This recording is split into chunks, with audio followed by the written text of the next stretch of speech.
کہ ایک بڑا نیک شخص تھا، عبادت گزار تھا اور اس کے بچے بھی تھے، فیملی والا شخص تھا۔ ایک بار وہ رات کو نماز کے لیے بیدار ہوا تو دیکھا بچے رو رہے ہیں۔ معلوم کرنے پر پتہ چلا کہ بچے بھوک کی وجہ سے رو رہے ہیں، کھانا نہیں کھایا ہے، بڑے بھوکے ہیں۔ اور بیوی بچوں کو قریب بلایا اور کہا کہ گھبراؤ نہیں، کھانا نہیں ہے، مجھے پتا ہے ہم غریب ہیں، ہمارے پاس آج رات روٹی نہیں ہے، آؤ ایسا کرتے ہیں کہ سب مل کر درود پاک پڑھنا شروع کر دیتے ہیں، آقا کی بارگاہ میں درود پڑھتے ہیں، درود کی برکت سے کرم ہو جائے گا، شاید ہماری قسمت کھل جائے اور اللہ تعالیٰ اپنے کرم سے ہمیں غنی کر دے۔ یہ لوگ درود پاک پڑھنے لگے اور جو شخص تھا نیک آدمی تھا، پڑھتے پڑھتے اس کی آنکھیں بند ہوئیں، نیند کا غلبہ ہوا، آنکھ لگی مگر قسمت جاگ اٹھی۔ نبیوں کے سلطان رحمت عالمیان صلی اللہ تعالیٰ علیہ وسلم کی زیارت ہوئی اور آقا علیہ الصلوۃ والسلام نے فرمایا کہ کل صبح سویرے فلاں مجوسی کے گھر جانا۔ مجوسی کہتے ہیں جو آگ کی پوجا کرنے والے ہوں، غیر مسلم ہوتے ہیں اور آگ کی پوجا کرتے ہیں۔ آقا فرما رہے خواب میں کہ فلاں مجوسی کے گھر جانا، اسے میرا سلام کہنا اور کہنا کہ تیری دعا قبول ہو گئی ہے، اور اس سے کہنا کہ نبی پاک علیہ الصلوۃ والسلام کا فرمان ہے کہ جو کچھ اللہ نے تجھے عطا فرمایا ہے اس میں سے میری مدد کر۔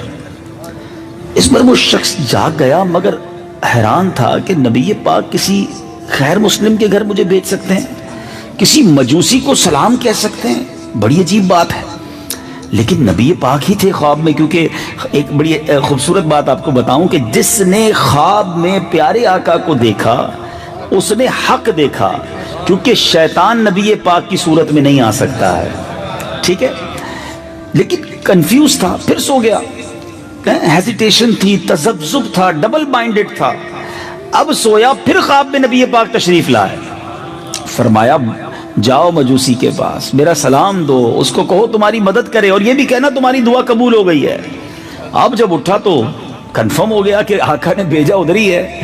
ایڈریس معلوم کیا کہ بھائی یہ مجوسی رہتا کدھر ہے، معلوم کرتے کرتے کرتے وہ شخص اس مجوسی کے گھر چلا گیا۔ اس کے سامنے بہت سارے نوکر چاکر تھے، بہت بڑا محل تھا، ون آف دا بگیسٹ، بہت بڑا بزنس مین تھا اس زمانے کا وہ۔ تو اس نے لوگوں سے کہا ذرا آپ سارے ہٹ جائیں، مجھے اکیلے میں ان سے بات کرنی ہے۔ سب لوگ پیچھے ہو گئے۔ یہ جاتا ہے مجوسی کے پاس اور اسے کہتا ہے کہ میں آپ کے لیے ایک پیغام لایا ہوں اور بڑا اسپیشل پیغام ہے۔ کہا بتائیے کیا پیغام ہے؟ کہا ہم مسلمانوں کے نبی علیہ الصلوۃ والسلام نے آپ کو سلام کہا ہے۔ تو وہ کہتا ہے آپ کے نبی کو معلوم نہیں، میں تو مجوسی ہوں، میں تو ان پر ایمان ہی نہیں لاتا، میں تو مسلمان ہی نہیں ہوں، مجھے سلام کیسے کہا ہے؟ کہا مگر نبی پاک نے مجھے کہا ہے کہ تمہیں سلام دے دوں۔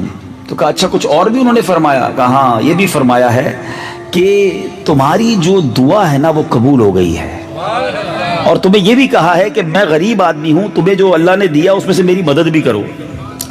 اب وہ مجوسی نے کہا ہے کہ تمہیں پتہ ہے وہ دعا کون سی ہے؟ اس غریب شخص سے، اس نیک آدمی سے وہ مجوسی پوچھتا ہے کہ تم جانتے ہو دعا کیا تھی، کون سا ماجرا ہے؟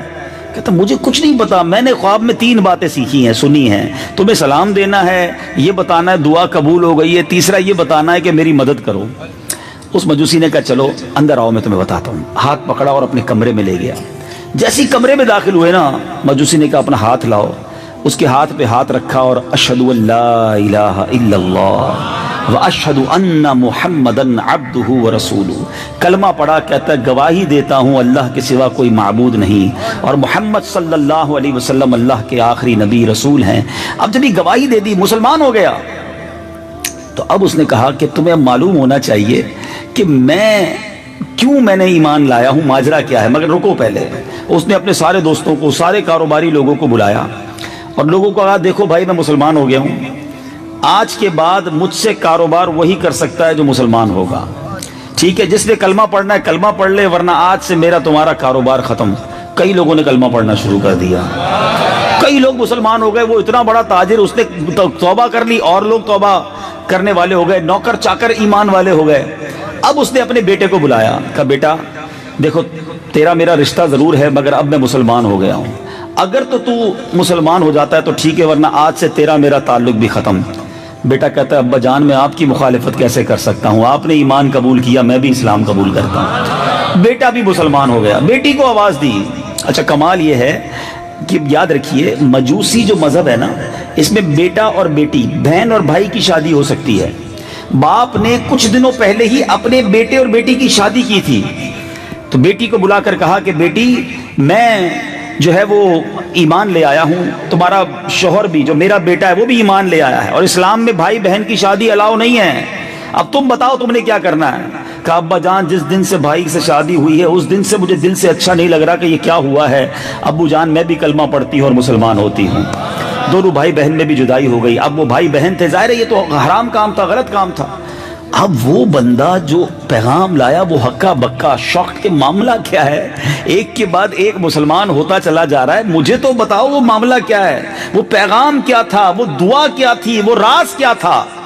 اب وہ کہتا ہے بھائی مسئلہ یہ ہے کہ میں نے اپنے بیٹے اور بیٹی کی شادی کچھ دنوں پہلے ہی کی تھی، بہت بڑی دعوت کی تھی، سارے شہر کو بلایا، زبردست کھانا پکایا، سب کو کھانا کھلایا، طرح طرح کے کھانے تھے، پیسہ بہت تھا، سارے لوگ آئے تھے۔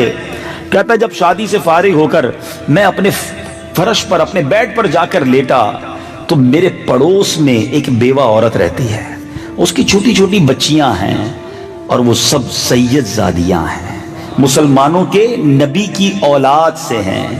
مجھے ان کی رونے کی رات کو آواز آئی اور میں سن رہا تھا کہ وہ اپنی ماں سے بچی کہتی ہے کہ امی جان ہمارے پڑوسی نے جو مجوسی ہے اتنی بڑی دعوت کی، ہمیں کھانے کو نہیں بلایا، آج ہم بھوکے سوئے ہوئے ہیں، ہمیں یاد بھی نہیں کیا اور ہم فقر و فاقہ کا شکار ہیں۔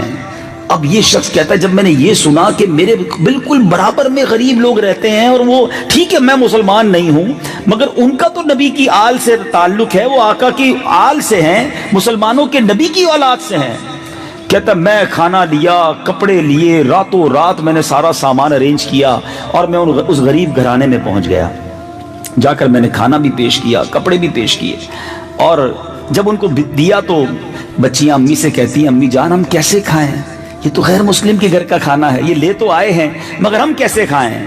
تو اب ماں کہتی ہے کہ بیٹا اب تم بھوکے بھی ہو، حالت بھی خراب ہے، بھوک سے حال بھی برا ہے، یہ اللہ کی طرف سے رزق آیا ہے۔